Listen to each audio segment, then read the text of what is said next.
दोस्तों नमस्कार, अस्सलाम वालेकुम व रहमतुल्लाहि व बरकातहू। दोस्तों, रमज़ान के तकरीबन 20 दिन मैं हुमनाबाद की असम्बली कॉन्स्टिट्यूंसी में रहा।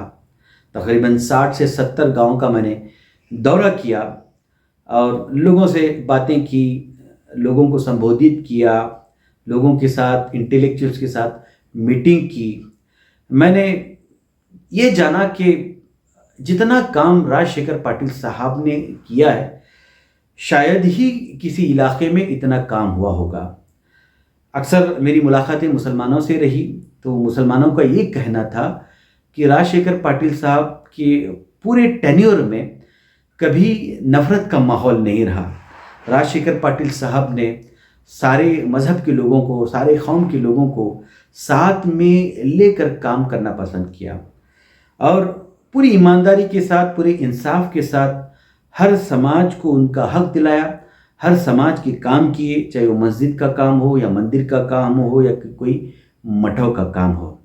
और मैंने जहाँ कहीं का भी दौरा किया, मैंने देखा कि हर तरफ के जो रोड बने हुए हैं बिल्कुल बेहतरीन अंदाज में।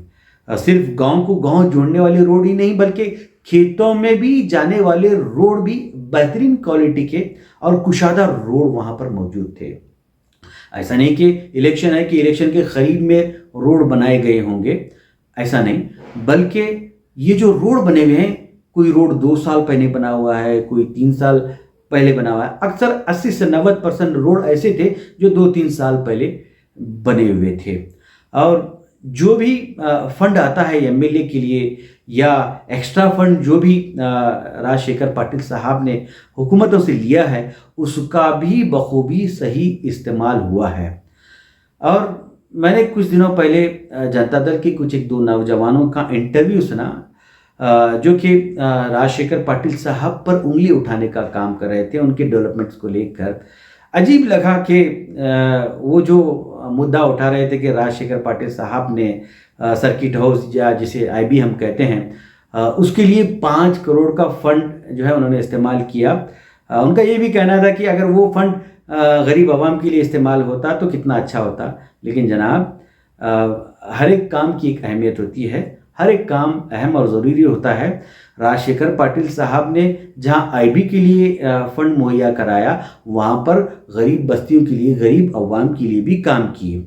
ऐसा नहीं कि भाई एक जगह इस्तेमाल किया जाए वही ज़रूरी है। हर जगह की ज़रूरत को समझते हुए उस पर काम करने की ज़रूरत होती है।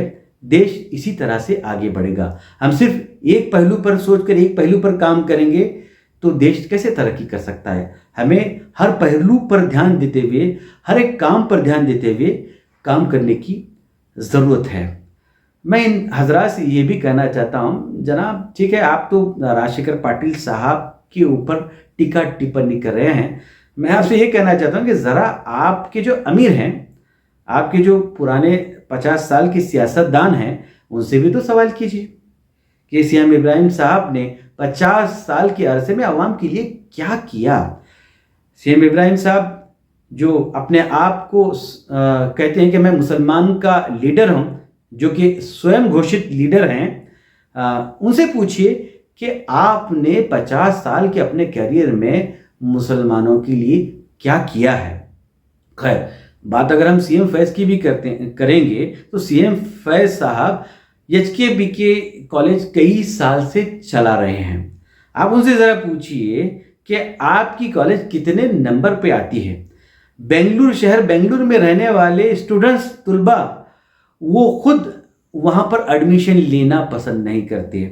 आप उनसे पूछिए कि इतने साल आप एचकेबीके के लिए काम कर रहे हैं, मैनेजमेंट में हैं, आप क्यों नहीं एचकेबीके कॉलेज को आला सतह पर लेकर पहुँचाया। आपको ये भी पूछना है कि सीएम फैज़ साहब ने 1 साल पहले कई महीने की सैलरी अपने स्टाफ को मुहैया तक नहीं कराई। और सीएम इब्राहिम साहब का मैनेजमेंट को ये कहना है कि आप कुछ भी कर लो, मुझे मालूम नहीं, आपको मुझे हर माह 10 लाख देने हैं। इस तरह से आपका रवैया रहेगा तो आपकी कॉलेज कैसे ऊंचाई पर पहुंचेंगी। सीएम फैज़ साहब, सबसे पहले आपको चाहिए था कि आप अपने कॉलेज को बढ़ाकर दिखाते, फिर आते आप और कहते कि मैं हुमनाबाद को एजुकेशन लाइन से डेवलप करूँगा, फलां डेवलप करूँगा, ये डेवलप करूँगा। एक और बात जो हजरात ये जो जनता दल के एक मीडिया में कह रहे थे, इनका कहना था कि राजशेखर पाटिल साहब ने सराय की ज़मीन के साथ नाइंसाफ़ी की। खैर, ये ज़मीन तो ज़ेर समात है। जो इस ज़मीन के ताल्लुक से राजशेखर पाटिल साहब ने कहा है, ये हुमनाबाद की अवाम, सारी अवाम जानती है। लेकिन जनाब, मैं आप दोनों से ये पूछना चाहता हूँ कि आप अपने अमीर, आप अपने लीडर सीएम इब्राहिम साहब से पूछें कि आप जहाँ पर कॉलेज बनाए हुए हैं वो ज़मीन किसकी है। सुनने में आया है कि वो 300 करोड़ की ज़मीन वक्फ की है, जो कि आप सीएम इब्राहिम साहब उसको अपनी मिल्कियत बनाए बैठे हैं। सीएम इब्राहिम साहब, आपने क्या दिया है मुसलमानों को? HKBK कॉलेज वो तो पुरानी कॉलेज है, 25-30 साल पुरानी कॉलेज है, जो कि अब भी डेवलपमेंट के हिसाब से वहीं की वहीं है। आपने क्या किया? हाँ, उसको भी एक तो कॉलेज है, ठीक है, आप उस वक्त वो ले लिए थे, लेकिन अफसोस कि आप उसको सही चला भी नहीं पा रहे, ताकि आप उसको एक नमूना बना के पेश कर सकते थे। खैर, एक और बात मैं सीएम इब्राहिम साहब के ताल्लुक से कहना चाहूँगा, आपके लीडर के ताल्लुक से कहना चाहूँगा।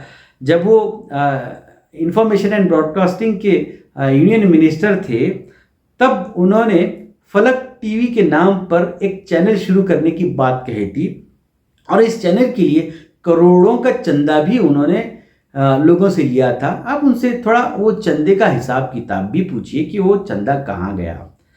जनाब सीएम इब्राहिम साहब, आप कहते हैं कि मेरे ऊपर कोई करप्शन का दाग नहीं है। खैर, औरों पर तो करप्शन के इल्ज़ामात कोई पॉलिटिशियन लगाता है। सीएम इब्राहिम साहब, आप पर जो करप्शन का इल्ज़ाम जिसने लगाया है वो है रतन टाटा, जो कि किसी सियासी पार्टी से इनका ताल्लुक नहीं है। रतन टाटा साहब ने कहा था कि यूनाइटेड फ्रंट की गवर्नमेंट में मुझसे उस वक्त के यूनियन मिनिस्टर ने रिश्वत पूछी थी, जो कि उस वक्त अखबारों की जीनत थी ये खबर। तो खैर, सीएम इब्राहिम साहब, आपको ये समझना चाहिए कि जिनके घर शीशे के होते हैं वो दूसरों पर पत्थर नहीं मारा करते। बहुत बहुत शुक्रिया।